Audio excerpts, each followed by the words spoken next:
Hello guys, welcome to my YouTube channel. So Ganeshotsav आहे आणि आज गणपतीचा 6वा दिवस आहे. सो आम्ही जात आहोत खेतवाडीच्या गणपतीचे दर्शन घ्यायला. जर तुम्हीही प्लॅन करत असाल खेतवाडीला जायला तर तुम्ही नक्की प्लॅन करा, कारण आजच्या ब्लॉगमध्ये मी दाखवणार आहे की मी खेतवाडीला कसे पोचले. आम्ही बोरिवली ट्रेन पकडून ग्रँड रोड स्टेशनला गेलो. ग्रँड रोड स्टेशनवरून टॅक्सीने आम्ही खेतवाडीच्या गल्लीला पोचलो. तुम्ही चालतही जाऊ शकता, कारण वॉकिंग डिस्टन्स फक्त 5 मिनिटाचंच आहे. सो आता आम्ही आलो आहोत खेतवाडीच्या गल्लीला. तर इकडे खूप गल्ली आहेत, बाजूबाजूलाच लागून गल्ली आहेत. तर तुम्ही प्रत्येक गणपतीचे दर्शन आरामात घेऊ शकता.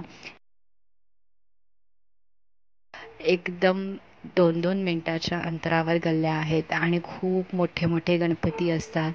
खूप वेगवेगळं डेकोरेशन केलेले गणपती आहेत.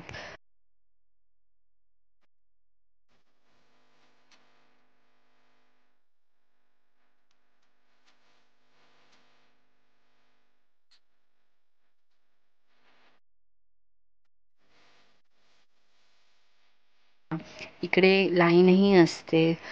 जर गर्दी असेल, लाईन असेल आणि जर तुम्हाला लाईनमध्ये नाही उभं राहायचं आहे तर तुम्ही पास घेऊ शकता. काही गणपतीसाठी 30 रुपये आहे, काहींसाठी 50 रुपये, तर काही 100 रुपये चार्ज करतात. जर तुम्हाला डायरेक्ट एंट्री हवी असेल तर तुम्ही पैसे पे करून डायरेक्ट दर्शन घेऊ शकता, नाहीतर लाईनमध्ये उभं राहायचा ऑप्शनसुद्धा आहे.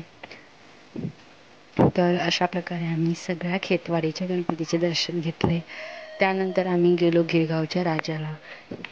खेतवाडीचे दर्शन झाल्यावर आम्ही चालतच गिरगावच्या राजाला गेलो. वॉकिंग डिस्टन्सच आहे, तुम्हाला 5 मिनिटच लागतात गिरगावच्या राजाला जायला. तिकडे आम्हाला अर्धा तास लागला लाईनमध्ये उभं राहायला, कारण तिकडे डायरेक्ट एंट्रीचा ऑप्शन नाही आहे.